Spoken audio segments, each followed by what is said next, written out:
you're just a parasite living off your husband. So it's fitting for someone like you to live in the storage shed. One day, when I returned home where I live with my husband and mother-in-law, my room was empty. There was only one person I could think of who would do this. It was the work of my mother-in-law, who mercilessly torments her daughter-in-law. When I confronted her about the whereabouts of my belongings, she nonchalantly said she had thrown everything into the storage room. From now on, that's your place in this house. Don't come over here anymore. Oh, I will allow you to use the toilet and the bath. We wouldn't want any bad smells coming from the yard. She seemed delighted by the thought of having driven me out. I can't take it anymore. I cannot live with someone who treats me this way any longer. I cannot live in such a place. I am moving out. My mother-in-law doesn't realize her big mistake. To escape this hellish situation, I called someone.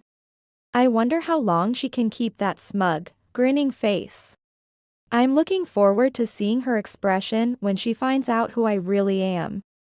My name is Ashley Hansen, I'm 40 years old. I work in the beauty industry. Since joining the company, my life has been all about work. I work from morning till night on weekdays, and even after coming home, I continue with office tasks. As I've grown older and my position has elevated, my responsibilities expanded to include creating materials for meetings and managing sales. It's tough, but it's what I've always wanted to do, and I've been fulfilled. Entering my 40s, I shifted to a more flexible, part-time-like work style, where I could show up at work whenever I wanted. Recently, since my late 30s, I've had a minor concern. It's about how all my friends are getting married one after another. Some of them already have children. Hearing about peers with middle school-aged children makes me feel the passage of time. I fondly remember receiving a wedding invitation from a friend I've known since school, who always talked about wanting to get married and have 2 children. When I heard she had a child, I congratulated her. But deep down, I felt a bit lonely. When we were younger, we traveled abroad together. But it's hard to leave home for a few days when you have small children. Even friends without children value the couple's time, making it harder to ask them out frequently. Seeing the beautiful rings on everyone's ring fingers made me feel envious and left out. I don't have a partner, and there's no sign of marriage in my future. I had relationships in my 20s and 30s, but because of my busy schedule, I couldn't find the time to meet and eventually broke up. I can't tell what's more important to you, your job or me. I never thought I would hear such a line like in the comics. One day, I went to a cafe with a friend I hadn't seen in a while. She had gotten married a few years ago and was living a happy life. I decided to talk about my concerns. I don't have many chances to meet anyone. My workplace is mostly women, and I don't have any male friends. Hearing this, my friend suggested, "Why don't you try a marriage bureau?" I met my husband there. While drinking a cafe latte, I searched for the name of the marriage bureau my friend mentioned on my smartphone. The address and opening hours were displayed, along with reviews. The rating was quite high at 4.9 stars. The reviews glittered with comments like, "Thanks to this place, I met a wonderful partner, and I was able to remarry." I decided to give it a try and made an appointment. "Ms. Hansen, we've been expecting you. Please, come this way." On the day of my reservation, I was greeted by a friendly-looking woman at the consultation office. She appeared to be the marriage advisor here. The room was clean and predominantly white. I got an explanation about how the matchmaking process would proceed. I immediately decided to join. It was good that I had researched online beforehand and prepared the necessary documents for membership. I took a file out of my bag and handed it to the advisor. "Let's start by filling out your profile." While receiving advice, I carefully began to write detailed information about myself. including my name, address, body type, occupation, income, and more. First, one must create a profile that makes others think. I feel like we could be compatible before you can even meet. From the desire to meet someone compatible, I also meticulously wrote about my hobbies. Sometime after I started my matchmaking efforts, I met the man who would become my husband, David Owen. He was 35, 5 years younger than me. Reading his profile, we had many things in common like enjoying delicious food and liking music. We met several times and, after a few months of dating, we got married. I thought I could be happy forever with this kind man. I never imagined the feelings I had when he proposed could ever be betrayed.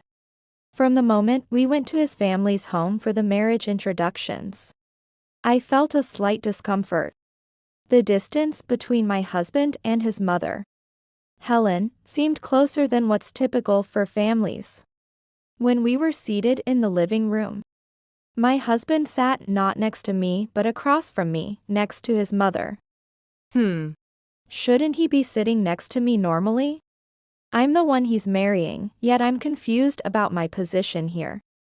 Mom, I'm marrying Ashley. My husband gestured towards me from across the room, and so I said, I am marrying David. A contrived sigh was heard, so I hurriedly looked up, worried I had done something rude. Ms. Hanson? Yes.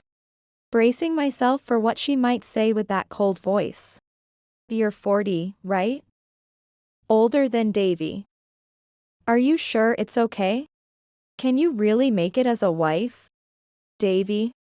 I was somewhat puzzled that she used such a nickname for her son in his 30s. But, since my father-in-law had passed away early, they had lived together for a long time. And it was natural for a mother and son to be close. Yes. I want to join hands with David and support each other. I don't think age matters. As I said this with a straight back, my husband kindly nodded. It seemed that satisfied her when he agreed. I don't want to leave my mother alone. So I'd like to live together after we get married. Is that okay? Since he had mentioned this before, it was decided that I would live with my husband and mother-in-law in his family home. However, my discomfort there only grew. When my husband was about to leave the house, he was bombarded with questions like, Davy, what time will you be back today, and who are you going out with? He seemed unfazed and casually replied, I'll be back by 6 p.m. He must have been accustomed to this before. My mother-in-law was overly protective of her son. Conversely, she was cold to me. She generally didn't speak to me. If there was something to be said, she made it a point to communicate through my husband, making it needlessly complicated. However, when she did speak to me directly, it was usually to make snide remarks, gleefully lining up words. You know, you're able to live today because of Davy, right? Make sure you're grateful and respect your husband. Really, it's good that Davy agreed to marry you. There were also times when such imposing and ungrateful remarks were made. Even when I talked to my husband about it, he would only say, well. He never took my side. It was not apparent until we lived together. But it turns out that the affection was not a one-way street from my mother-in-law to my husband. David also had quite a penchant for being a mama's boy. Even when faced with sarcasm, he wouldn't stand up to my mother-in-law. He even claimed that the meals tasted better when his mother made them, compared to when I cooked. During our dating period, he used to praise my cooking endlessly, saying how delicious it was every time I served him a meal. Now, he finishes his meals quickly without saying anything. Whereas he gets seconds whenever his mother cooks, saying, Davy, there's still more. Mom, has been just the two of us for so long, maybe she feels a bit lonely? I think she sees Ashley like a daughter. Don't take it to heart if she says a little something. He would say things like that eventually. I thought, lonely? Like a daughter? On the contrary, my mother-in-law sometimes implied that she preferred it when it was just the two of them. And, can someone who supposedly thinks of another as a daughter speak so sarcastically without hesitation? In front of my husband, I couldn't let my emotions explode. So I kept my complaints to a minimum, expressing just how sad the sarcasm made me feel, and tried to respond like an adult. When at home, my body felt increasingly heavy, and when alone, I couldn't stop sighing. Having only been married for a short time, I worried about what the future held. After a few months, feeling physically heavy became the norm. Until then, it had been just cold words and ignoring me, but finally, it escalated to actions that could only be described as bullying. On days when my mother-in-law cooked, "Davy, dinner's ready," she would call out from the kitchen in a coddling voice.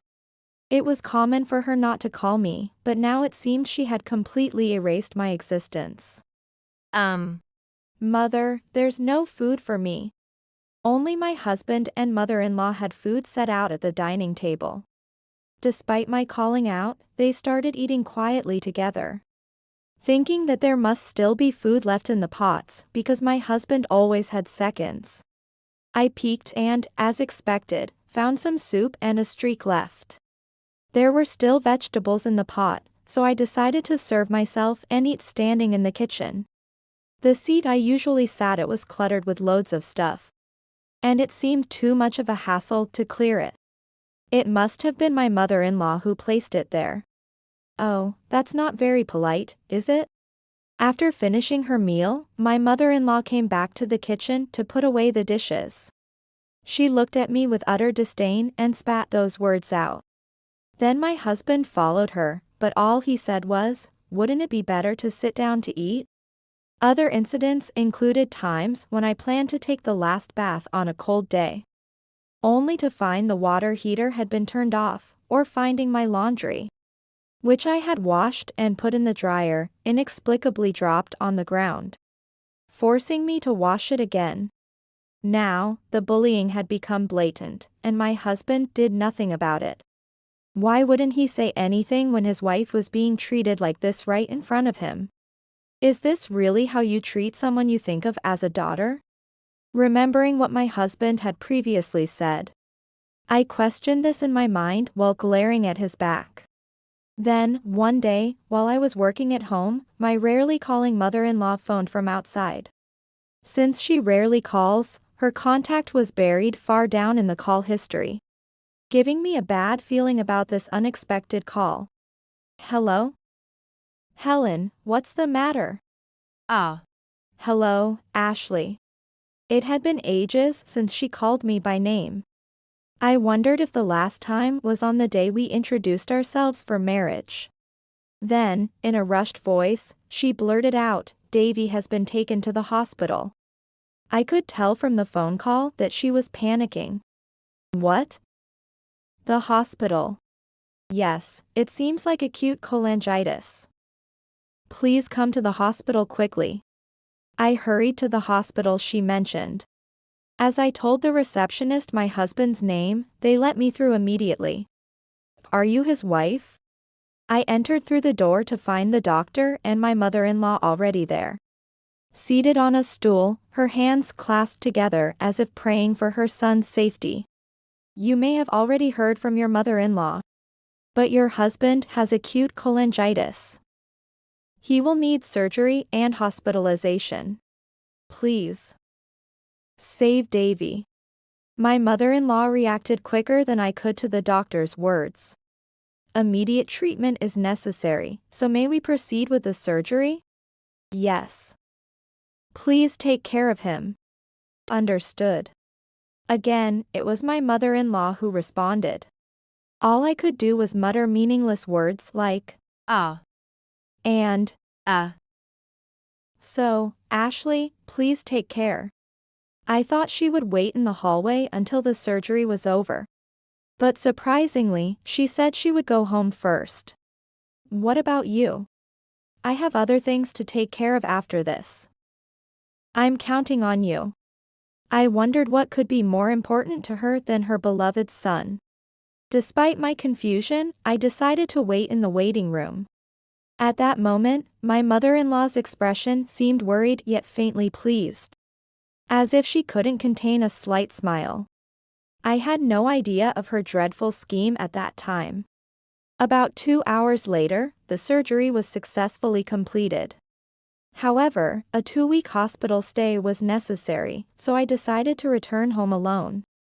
Those 2 weeks would likely be hell for me.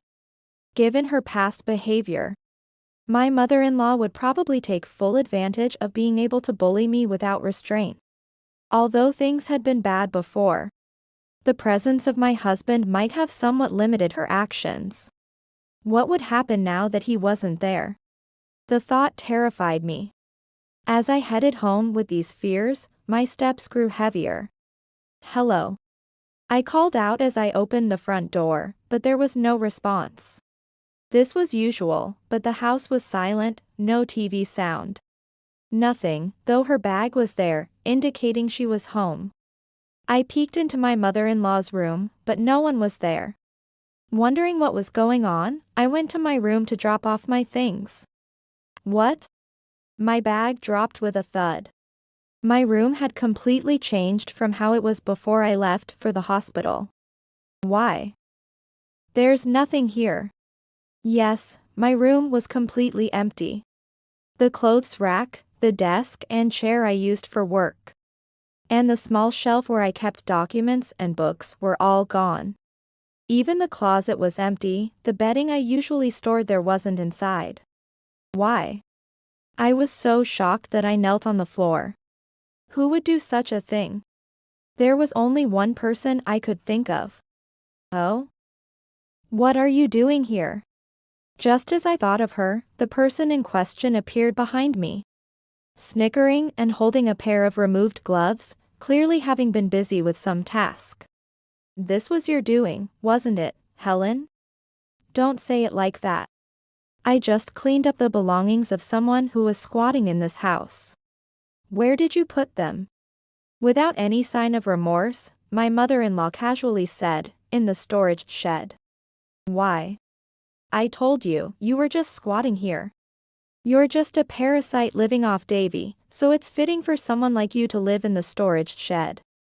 I was at a loss for words. Just living off him? No, more than that, to call someone a parasite. It seemed unimaginable that someone could lack such compassion. The storage shed was large enough, but only slightly taller than I am. Even lying down, there wasn't enough room to stretch out my legs. How was I supposed to live in there? I put on some random sandals at the entrance and opened the sliding door to the shed in the garden. Because it was done in just 2 or 3 hours, my belongings were thrown in haphazardly. Documents that I had neatly filed were scattered all over. From now on, that's your place in this house. Don't come over here anymore. Oh, I will allow you to use the toilet and the bath. We wouldn't want any bad smells coming from the yard. My mother-in-law snickered behind me. She seemed delighted at having managed to drive me out. That's enough. Enough? You don't have a choice. You have to live there. No. I won't live here. I'm leaving. What? I've reached my limit. I can't live with someone who treats me like this anymore. So, I won't be coming back here. Do whatever you want. Davy thinks the same as I do, that you're just a parasite. So it won't be sad or anything if you're gone. I always thought you were not suitable for Davy from the start. After her final words, my mother-in-law turned her back on me and went inside the house. To escape this hell, I made a call to a certain place. 2 weeks later, it was the day my husband was discharged from the hospital. Of course, I did not go to pick him up. I didn't care anymore, so I leaned back on the sofa and relaxed with a book when the phone rang. It was my husband. Maybe he had left the hospital. Hello? Hello. What are you thinking? Don't just leave on your own. He seemed quite angry, making a fuss over the phone. Annoyed, I took the smartphone away from my ear, waited for him to stop shouting, and then put it back to my ear to talk. Not so much on my own. I just couldn't take it anymore. That's why I left. I'm telling you not to leave without my permission. Mom was sad because she tried to stop you from leaving. Even now, he still believes his mother did nothing wrong, despite how cornered I felt. I decided to tell him everything my mother-in-law had done to me. So, you think you can live with someone who tells you to live in a storage shed? What? What are you? You saw it several times, didn't you? That there was no meal prepared just for me? Or that the water heater was turned off or turned cold when it was my turn? He fell silent. Did you know that when I was cold and wrapped up in a blanket, she threw it outside? And then she moved all my belongings to the shed. That's why I said I was leaving. I'll check with Mom. Behind his words, I heard my mother-in-law shouting, "What? Ashley. Wait. I'm not done talking yet. What is it?" He sounded quite worn out after just a bit of conversation. Your mother called me a parasite. She said I was just living off you. What? No, I never said. He suddenly panicked. It makes sense, because if anyone was being taken care of, it was. The call was suddenly cut off. Sighing, I picked up the book I had left open and resumed reading. However, I had only read a few lines when the phone rang again. This time, it was from my mother-in-law. Yes? Ashley. What is this all about? What do you mean? Is it true that Davy has been laid off? Yes, my mother-in-law had called me a parasite, but that was incorrect. I was the one supporting both my husband and mother-in-law. After we got married, my husband was laid off and had been unemployed since. I had promised to keep it a secret because he didn't want to worry his mother. And I had always kept that promise. Even though I was being mistreated and he did not help me despite knowing it.